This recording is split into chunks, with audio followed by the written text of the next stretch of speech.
Elliot Anderson has been one of the biggest talking points of the Premier League campaign so far, and over the past couple of weeks there seems to have been this feeling that he will end up at one of the two big Manchester clubs. Of course, here on the AJ Analysis channel we are interested in Manchester United, and recently we saw Elliot Anderson pairing alongside Kobbie Mainoo at the heart of the England midfield.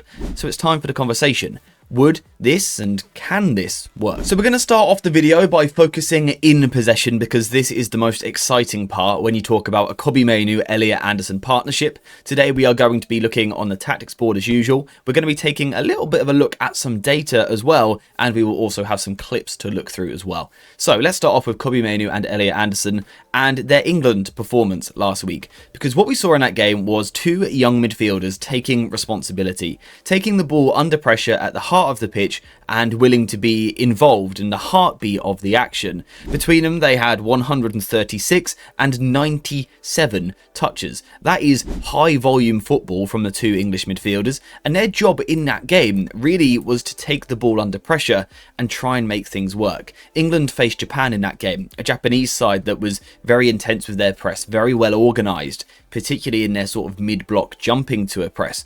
But what I thought Kobbie Mainoo and Anderson did really well was took the ball under pressure and weren't scared to take these touches in here to sort of help England get a foothold in the game, to grow into the game. The two of them did it very well. A lot of the time that might just be picking the ball up under pressure and finding the spare man. That's absolutely an important job.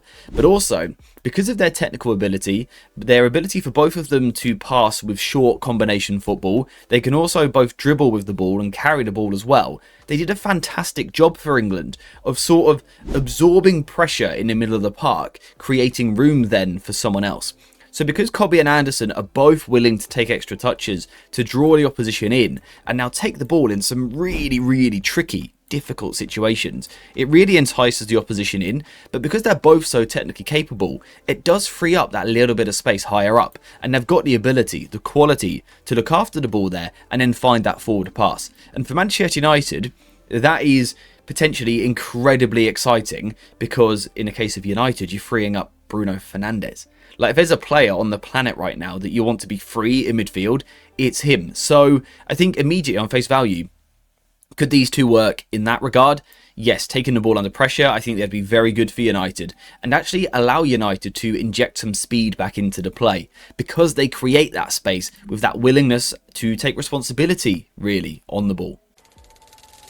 Now, the other thing that the pair of them did in that particular match was played with their heads up and also played with an intensity and a tempo. But what I really liked was that every time the pair of them got the ball, they immediately got their head up and they were looking to try and find a way forward. And I do think that these two complement each other really nicely with their skill sets.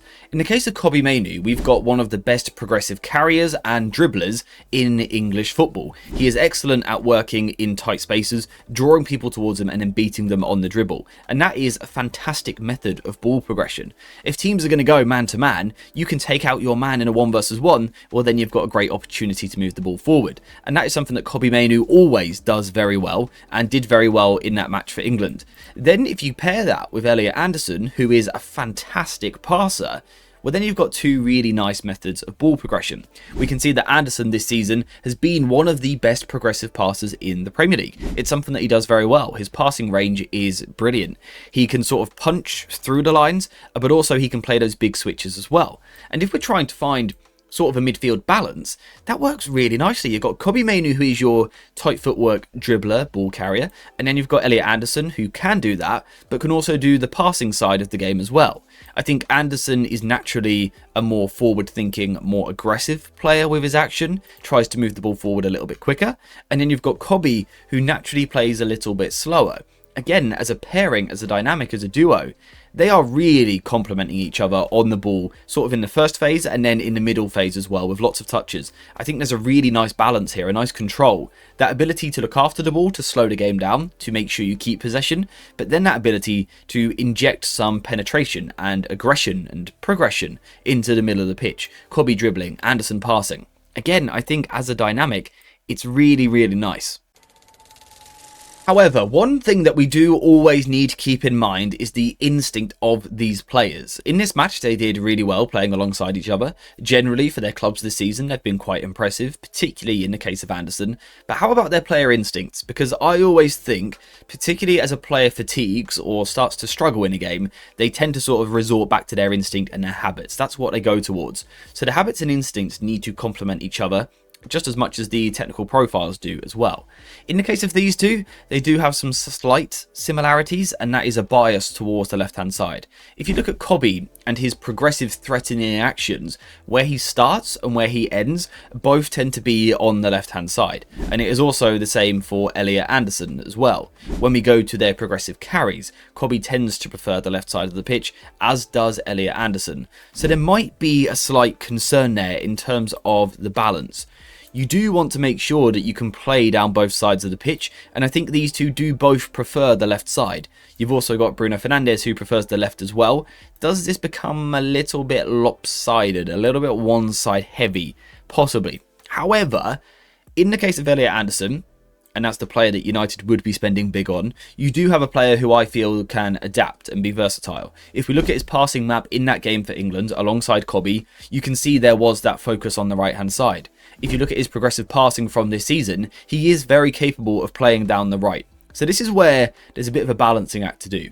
I think instinctively, sort of habitually, Anderson prefers to play on the left-hand side. That is where he wants to play. However, I do think he is more than capable of playing on the right. This is simply a coaching thing. You would almost have to sort of over time teach him new habits. However, again, I think this can work. I think Anderson's ability to punch down the right hand side is fantastic. For England in that game, there were so many balls that he played either first touch or second touch down the right, which really injected the tempo back into the team. So honestly, all things considered, I think on the ball, these two and then these three, you know, I think it's absolutely magnificent. I really do think they complement each other nicely. The only concern is the lack of left-footed player in there, weirdly, and the left-sided bias. But I think that's something that we can overcome with, you know, left-footed players in the defence and a little bit of coaching for both Anderson and Kobbie. I do think, genuinely, on the ball, I think this midfield three would be up there with one of the best teams in Europe. Their ability to keep the ball under pressure, to take responsibility, to look after the ball and slow the game down, but also to inject tempo into the play again. There's ball carrying, there's passing, there's dribbling, there's creativity. There is genuinely a little bit of everything in here, even ball striking from distance. Like, there's not really anything on the ball that these three couldn't do together. So of course, the question therefore is, does this work defensively? They're sort of perfect for each other in possession, but how about off the ball? Well, first things first, the fact that they're so good on the ball actually helps them here. Because they're three players that can look after the ball, that can combine well, take it under pressure, and aren't loose with their touch, there's an ability now to keep the ball, which naturally reduces the amount of defensive work that you have to do. I don't know if you guys have watched PSG in the Champions League this week, but when you look at the likes of Vitinha and João Neves, they're not massive players, they're not physical demons. Granted, they're intense and work very hard, but they do such a great job of keeping the ball that it reduces their defensive volume naturally. And that is something that this double pivot would allow you to do. United would be required to do less defending because they would keep the ball so much better. In terms of when it did come to defending, naturally you're going to lose the ball at some point. I do think Anderson is quite a nice partner for Kobbie Mainoo in the sense that he can cover the ground. Anderson this season has been an extremely high volume dueler for Nottingham Forest, but also someone who has regularly come out on top in those duels. His percentages have been very, very strong this season. So he competes in a lot of duels and wins most of them. Like, that's an excellent combination. That's what you want for a high energy, mobile midfielder. And of course, the fact that he has done it in the Premier League is useful. You know, we don't have to worry about adapting to a new league. So in that sense, I think these two complement each other nicely.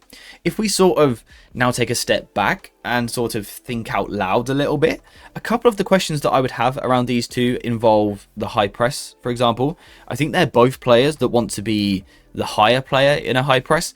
For example, if you press in a diamond, like so many teams do, I sort of get the feeling that they would both want to be this player at the tip of the diamond, backing up the press, rather than being the one screening and covering loads of ground over here. If I was to pick one of the two, it would be Elliot Anderson in that slightly deeper role, and Thomas Tuchel tended to agree for England the other week with Anderson playing a little bit deeper. But that would be one of my questions. The other question would be, an aerial one. There's not loads of height here, although I do think they are both stronger in the air than what people would assume. I think Kobbie Mainoo is actually quite a strong aerial player, and Elliot Anderson knows how to use his body as well. Neither of them are short, both around 6 foot tall, probably just a little bit under. But I think there's enough there. It's not Casemiro level, but again, I think it can work because of what else they offer the team. I also think defensively, there might be a decent case of screening here as well when we're playing a little bit deeper. Mainoo and Anderson just in front of the centre-backs. Now, they're not the sort of players like Casemiro who are going to drop into centre-back and head loads of balls away. They're not those sort of players. But I do think screening on the edge, there's an intelligence here. Again, we know that Anderson brings a lot of intensity. Kobbie is actually much more intelligent than what he's given credit for with his defending on the edge. I think always back to his debut against Everton, he was so good at defending on the edge of our box. But he does that quite regularly. He does intercept a lot. He does pick the ball up on the edge of our box. And I think what I like here is the energy for the pair of them to support the fullbacks. How often in football do we see that underlapping run where a winger's got the ball out here and a midfielder makes that late run, and so often the midfielder for United has got to go with them? That's something that Casemiro, for example, can't do. And when we're talking about replacing Casemiro, one thing that I think is so important is we're not just trying to recreate Casemiro and put him into the team again. We're trying to add new things that we don't currently possess. And Casemiro can't do this side of the game particularly effectively. He doesn't have the mobility. That is something that Anderson would do very, very well for us, being that extra defender when we've got to defend wide.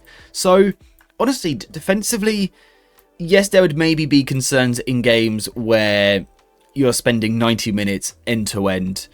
It's a really competitive game against one of the best teams in the world. I'd be a little bit concerned. I'd also be a little bit concerned if you were to play a team full of 6'2" players who are absolute monsters on the set pieces. There would be that concern. But generally speaking, 75-80% of the time, I don't really see a problem.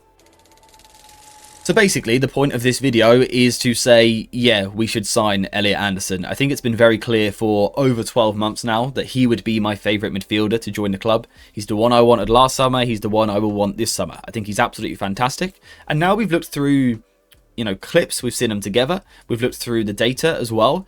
I think it works. I really do. Of course, again, in certain bigger games, you might want to bring someone different in place of Kobbie Mainoo. But that's the point of squad depth. I am asking for more than one midfield signing this summer. So Anderson and Kobbie Mainoo as your starting pair absolutely works. Or you can go and sign another midfielder as well, which could complement either of these two. The great thing about Elliot Anderson is he's so complete. He can do so many different things that you can sort of take him from Nottingham Forest and sort of plug him in to any team in the world, and I just think he works. He works alongside most central midfielders. Of course, there'll always be flaws and things you've got to iron out, but it just works. It's a little bit like back in the day on Christmas Day when you'd get a new game and you didn't used to have to download it. You could just get the disc, put it in and play. That's a little bit like Elliot Anderson. You can just get him, put him there and play. You haven't got to wait for the latest updates and all the downloads. It just works sort of immediately. So that is why I am still so big on an Elliot Anderson signing. Will it happen? I'm not sure. Manchester City represent one heck of a problem, as they always do. But if Manchester United can get this deal done for Elliot Anderson before the World Cup, where he could really explode and go to the next level, then we should. This is a player that is must sign if you can. We should be all over this deal. He should be priority number one. And, I think it works with what we've got and what we can get in the summer, which is why it's so exciting. But I think I have just about run out of things to say for now. So we're going to wrap the video up there. Thank you guys very much for watching this one. And as always, I will see you very soon for the next one.